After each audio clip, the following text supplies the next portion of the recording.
नमस्कार दोस्तों, यशकांत क्लासेज में एक बार फिर आप सभी का स्वागत है।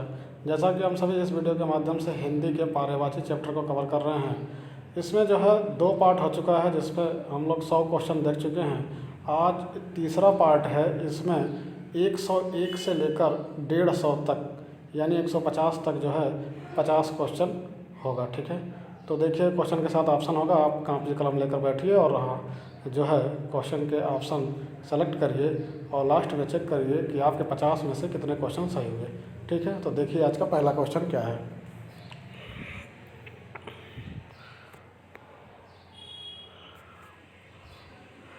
देखिए पहला क्वेश्चन है, तख्त, राजगद्दी, सिंहासन, जानशीन।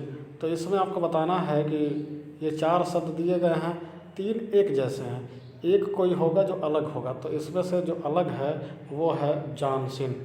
ठीक है, वो क्या है? जानशीन। डी वाला ऑप्शन अलग है। ठीक है, बाकी तख्त, सिंहासन, राजगद्दी तीनों सेम है। ठीक है, क्वेश्चन नंबर 2 देखिए। क्वेश्चन नंबर दूसरे में कहा गया है कि सावधान, चौकन्ना, सजल, जागरूक। यहाँ पर भी आपको तो बताना है कि इन चारों में से भिन्न कौन सा है। तो चारों में से भिन्न जो है वो है सजल। ठीक है, सजल। बाकी सावधान, चौकन्ना, जागरूक ये तीनों पर्यायवाची हैं। ठीक है, तो सजल अलग है। सजल का मतलब जलयुक्त होता है। आगे देखिए क्वेश्चन नंबर 103। इसमें जो है स्वतंत्र, मुक्त, स्वाधीन, लोकतंत्र। तो इसमें कौन सा होगा? स्वतंत्र, मुक्त, स्वाधीन, लोकतंत्र। तो इसमें देखिए जो अलग है वो है लोकतंत्र। ठीक है, क्योंकि लोगों के द्वारा जो सरकार चलाई जाती है, सरकार, लोग जो है सरकार को सेलेक्ट करते हैं, वहाँ लोकतंत्र कहलाता है। ठीक है, देखिए अगला है बागेश्वरी। ठीक है, बागेश्वरी शब्द पर्यायवाची शब्द क्या होगा? तो बागेश्वरी का पर्यायवाची आपको बताना है। देखिए बागेश्वरी का जो पर्यायवाची होगा वो होगा शारदा। ठीक है, ये सरस्वती का पर्यायवाची है। ठीक है, दोनों शारदा और बागेश्वरी। आगे देखेंगे 105।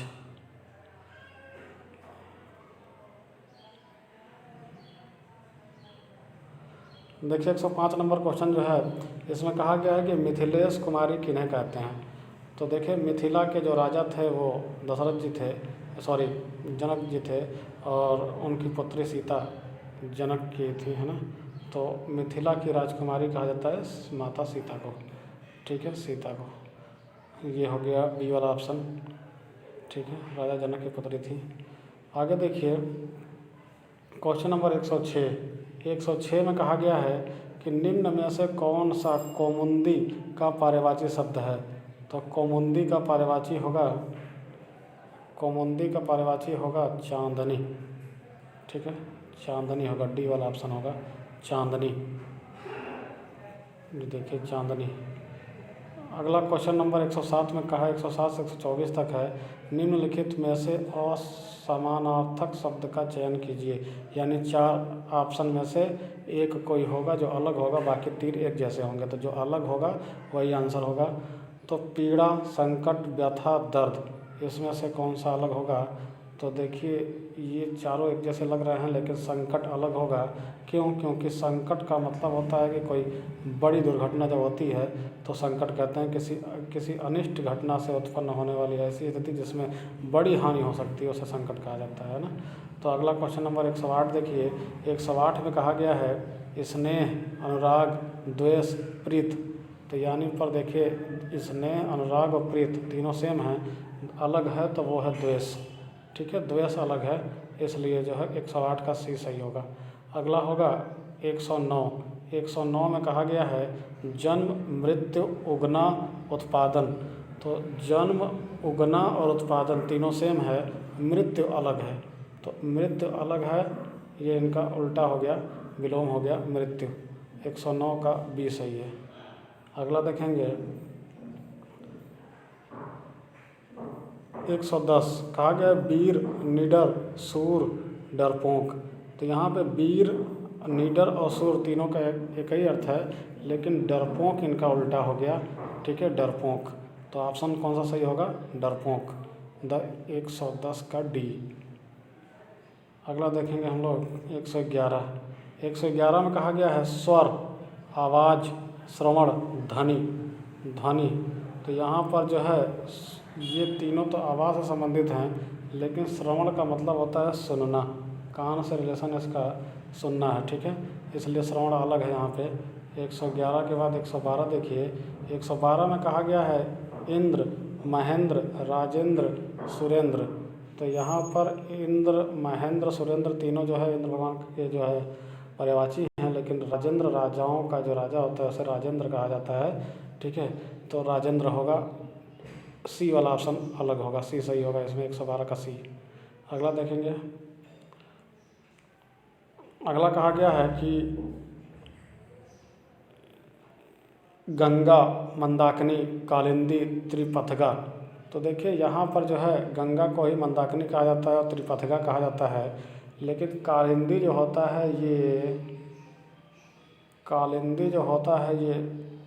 यमुना नदी का नाम है, कालिंदी है ना। आगे देखेंगे हम लोग यमुना की 114 नंबर क्वेश्चन। इसमें कहा गया है समुद्र, सागर, जलद, नदीस। तो समुद्र और सागर सेम है, नदीस भी इसी को कहा जाता है, ये जलद अलग होगा, जलद, ठीक है, जलद अलग होगा। जलद जो है आप कह सकते हैं कि आकाश में जो बादल फैल जाता है उसको जलद कहा जाता है, इस तरीके से। देखिए अगला है 115 नंबर क्वेश्चन, भंवरा, भृग, मधुप, पोहुप। तो यहाँ पर भंवरा के पर्यायवाची ये सब है, मधु और भृंग, तो मधुप। तो यहाँ पे आंसर आपका सही होगा, वो होगा आंसर सही होगा पोहुप, ठीक है, डी वाला ऑप्शन सही होगा, पोहुप। नेक्स्ट है 116 नंबर। इसमें कहा गया है क्लेवर, काया, कल, धौत, तनु। तो यहाँ पर जो चारों में अलग है वो है कलधौत। कलधौत का मतलब होता है कि सोना, चांदी, इस तरीके की जो वस्तुएं होती हैं इन्हें कलधौत कहा जाता है, ठीक है।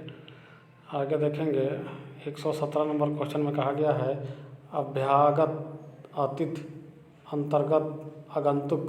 तो यहाँ पे अंतर्गत का मतलब होता है किसी वस्तु के अंदर या कोई चीज़ एकदम समाहित हो जाए उसको अंतर्गत कहा जाता है, तो इसलिए अंतर्गत इन चारों में अलग है और 117 का सी सही होगा। अगला क्वेश्चन देखेंगे 118 में कहा गया है यामिनी, रजनी, सरवरी और सजनी।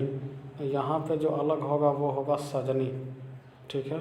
सजनी मतलब प्रेम में जो महिला होती है उसे सजनी कहा जाता है, ठीक है, या पत्नी को सजनी कहते हैं लोग। वह स्त्री जिसे प्रेम किया जाए सजनी कहलाती है ना, सहेली को सजनी कहते हैं, ये अलग था। 119 नंबर क्वेश्चन देखिए। 119 नंबर में असुर, धनुज, दैत्य, अमर। तो यहाँ पे असुर की ही पर्यायवाची है धनुज, दैत्य। अमर अलग है, अमर का मतलब होता है ऐसा व्यक्ति जो जिसे वरदान प्राप्त हो, जो मरेगा नहीं, ठीक है, अमर कहलाएगा, ठीक है, डी सही है यहाँ पे 119 का डी। अब देखिए 119 का डी हो गया 120। 120 में कहा गया है अंश, पक्ष, अव्यय, फिर अंश। दो अंश लिखे हुए हैं, एक में बड़ा 100 है, एक में छोटा 100 है। तो जो डी वाला 100 है अंश, इसका मतलब होता है कि जो हमारे जो हाथ होते हैं, हाथ में कोहनी के ऊपर का जो हिस्सा होता है और जो है कंधे के बीच का जो हिस्सा होता है वो जो उसे अंश कहा जाता है, इसलिए यहाँ पे जो डी सही होगा ऑप्शन में डी अलग है, ठीक है, अंश। 120 का डी। अगला देखेंगे 120 का डी हो गया। 121 देखिए। 121 में कहा गया है अश्व, बाज, वज, सैंधव। अश्व मतलब घोड़ा होता है, वजी भी कहा जाता है, सैंधव भी कहा जाता है। बाज एक प्रकार का पक्षी है, ठीक है, बाज अलग है यहाँ पे। अगला देखिए, अगला दिया हुआ है अनल, अनिल, बयार, समीर। तो ये सभी हवा के बारे में बात की जा रही है यहाँ पे, लेकिन इसमें भी अलग क्या होगा तो बयार। क्यों अलग होगा? ये बयार जो होती है ये हमेशा बहने वाली हवा है, जिससे हम मानो जो है सांस लेते हैं तो ये कभी रुकती नहीं है, है ना, हमेशा बहती रहती है। क्योंकि अगर ये ना चले तो फिर हम लोग सांस कैसे लेंगे। तो ये जो है बयार, ये हमेशा चलने वाली वायु है, तो इसलिए जो है अलग है यहाँ पे 122 का सी। अगला देखिए, अगला कहा गया है कि 123 में कहा गया है भू, पृथ्वी, भूप, धारणी, यानी यहाँ पृथ्वी की सब पर्यायवाचियाँ हैं। तो यहाँ पे भूप जो होगा ये अलग है, ठीक है। भूप एक प्रकार का पक्षी भी है, और भूप जो है कहा जाए तो किसी देश का जो प्रधान होता है, शासक, ठीक है, और स्वामी होता है, उसको भूप कहा जाता है। आगे देखेंगे हम लोग 124 नंबर क्वेश्चन में कहा गया है अनल, आग, पावक, संपा।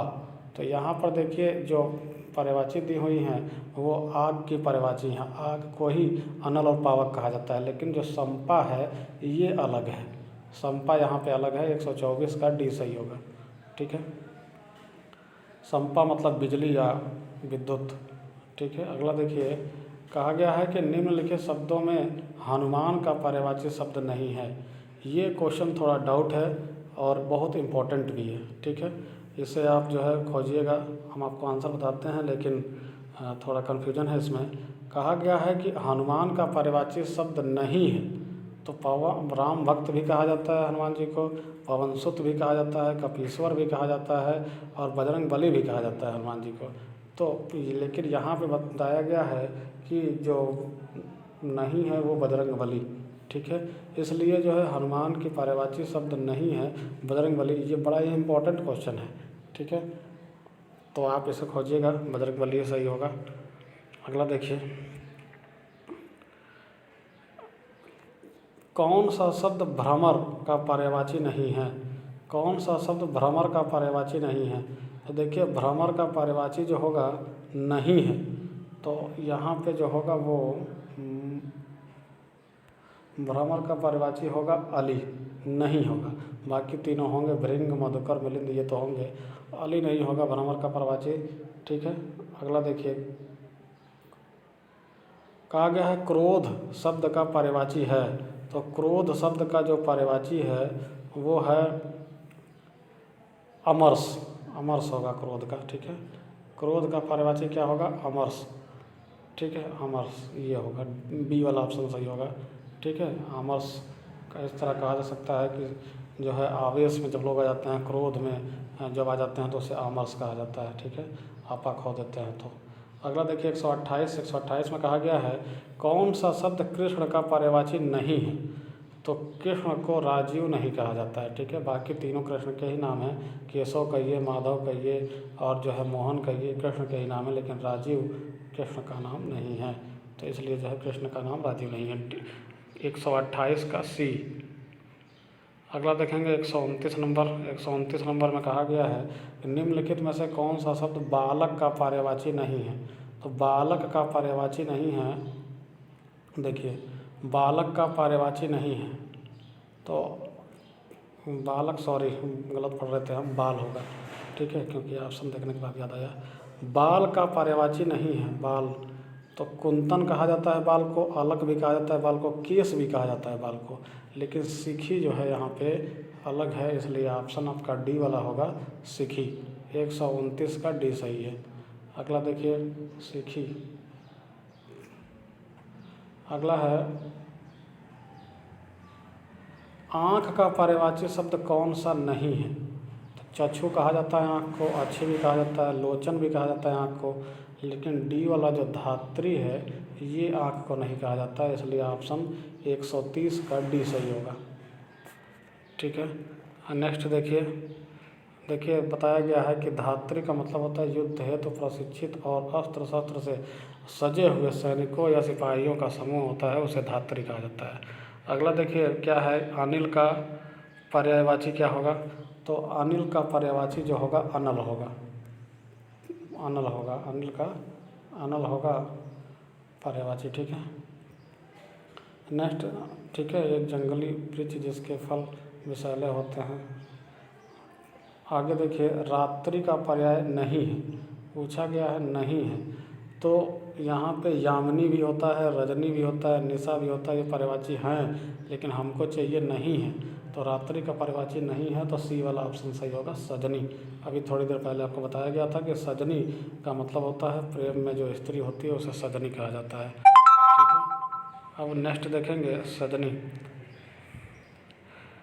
अगला कहा गया है कि फूल का पर्याय नहीं है, तो सुमन कहा जाता है फूल को, पुष्प तो कहा ही जाता है, कुसुम भी कहा जाता है। तनुजा जो है ये फूल की पर्यायवाची नहीं है।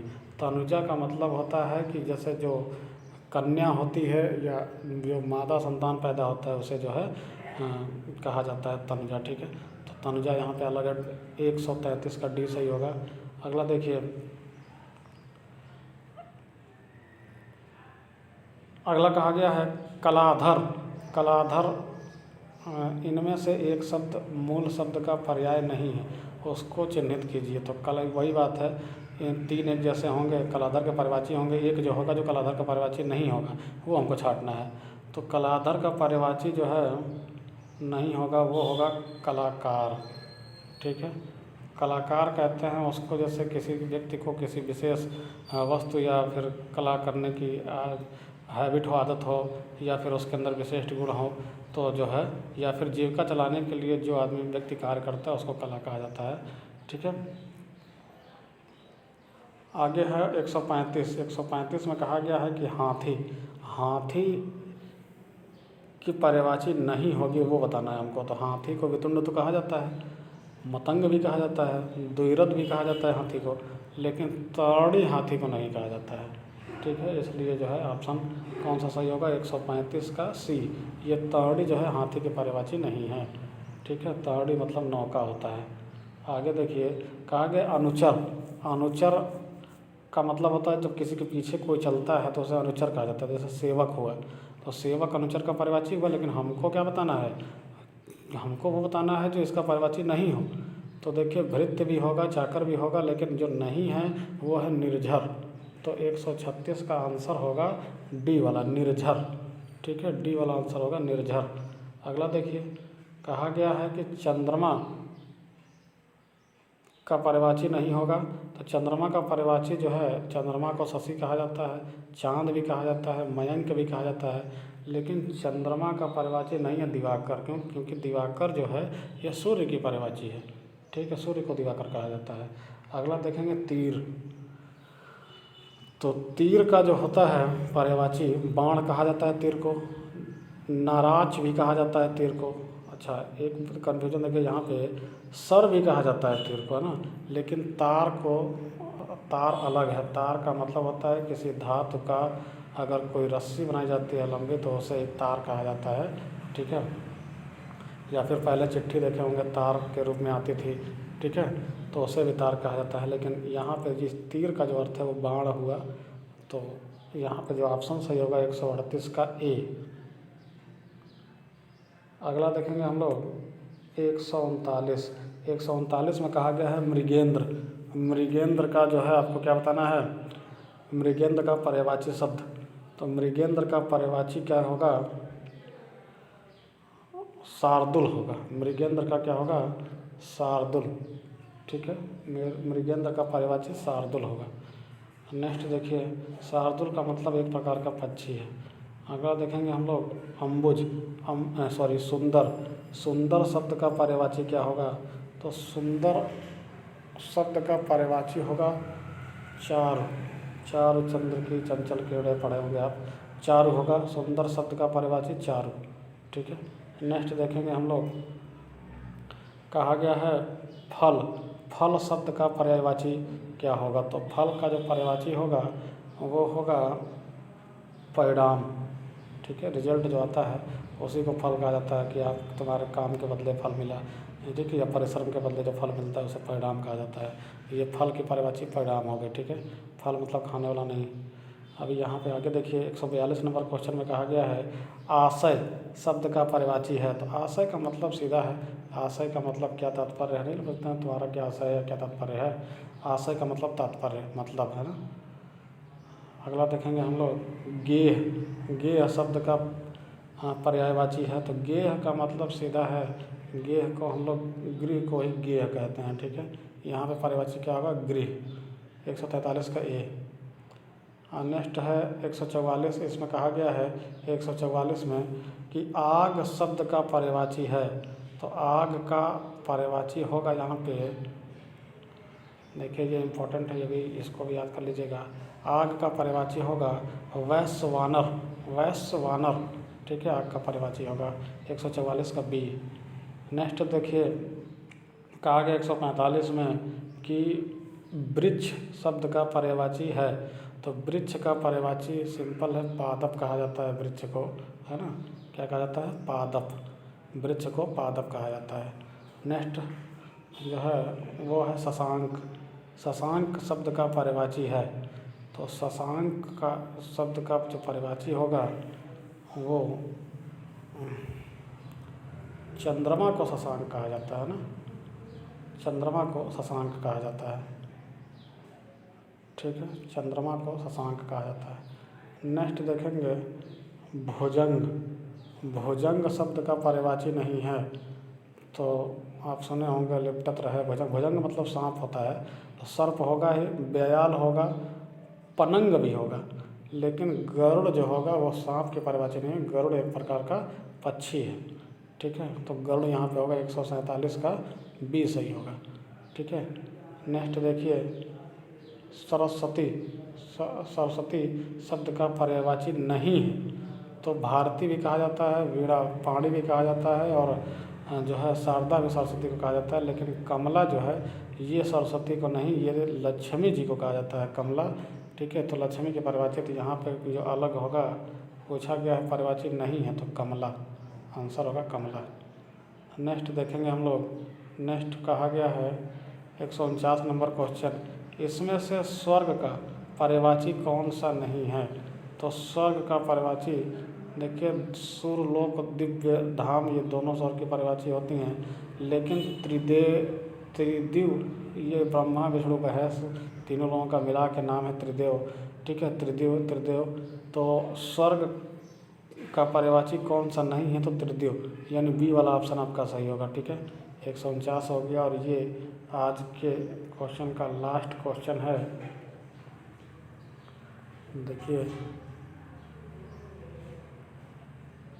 ये आज का लास्ट क्वेश्चन है। कहा गया है कि नीचे दिए गए शब्दों में से कौन सा शब्द अग्नि का पर्याय नहीं है।